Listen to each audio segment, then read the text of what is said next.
ٹر کا یہی حال ہوگا. اس ملک میں بچوں کے ساتھ ناانصافی ہو رہی تھی، اور ویسے بھی ملک میں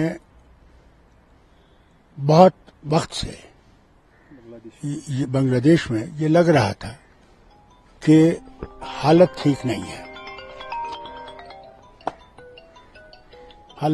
ہے، اور وہاں پہ انریسٹ بہت ہے.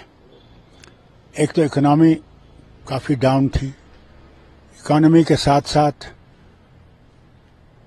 ان کے اندرونی حالات بھی ٹھیک نہیں تھے، اور مجھے دکھتا ہے کہ اس کو آخرکار بچوں نے ایک مہم چلا دی جس سے کہ کوئی کنٹرول نہیں کر سکتا تھا. نہ ان کی فوج کنٹرول کر سکتی تھی، نہ کوئی کنٹرول کر سکتا تھا. اس لیے یہ لیسن ہے نہ صرف بنگلہ دیش کے لیے بلکہ ہر ایک ڈکٹیٹر کے لیے، ہمارے بھی ڈکٹیٹر کے لیے یہ ہے کہ جو لوگ ہیں وہ صبر کر سکتے ہیں، مگر ایک وقت آئے گا جبکہ وہ صبر کا پیالہ جو ہے وہ اچھل جائے گا، اور وہی ہوا. اور میں سمجھتا ہوں ایک اور چیز بھی ضرور ہوئی ہے. وہاں پہ بھی اب اسلامک موومنٹ شروع ہو گئی ہے بہت وقت سے. وہاں یہ فیلنگ تھی کہ مسلمانوں پہ جو دنیا میں ظلم ہو رہا ہے اس کے خلاف بھی ایک آواز تھی.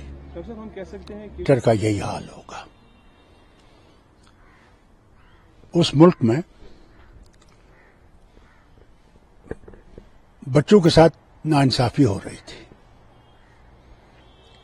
اور ویسے بھی ملک میں بہت وقت سے بنگلہ دیش میں یہ لگ رہا تھا کہ حالت ٹھیک نہیں ہے، اور وہاں پہ انریسٹ بہت ہے. ایک تو اکنامی کافی ڈاؤن تھی، اکانومی کے ساتھ ساتھ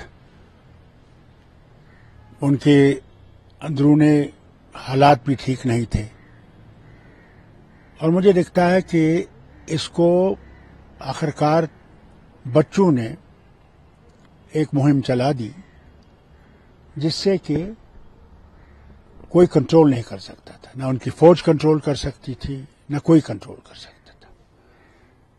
اس لیے یہ لیسن ہے نہ صرف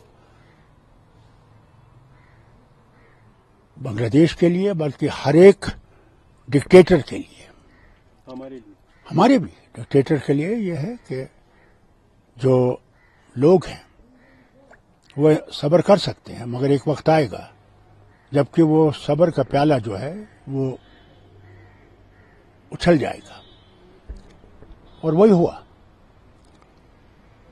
اور میں سمجھتا ہوں ایک اور چیز بھی ضرور ہوئی ہے. وہاں پہ بھی اب اسلامک موومنٹ شروع ہو گئی ہے بہت وقت سے. وہاں یہ فیلنگ تھی کہ مسلمانوں پہ جو دنیا میں ظلم ہو رہا ہے اس کے خلاف بھی ایک آواز تھی.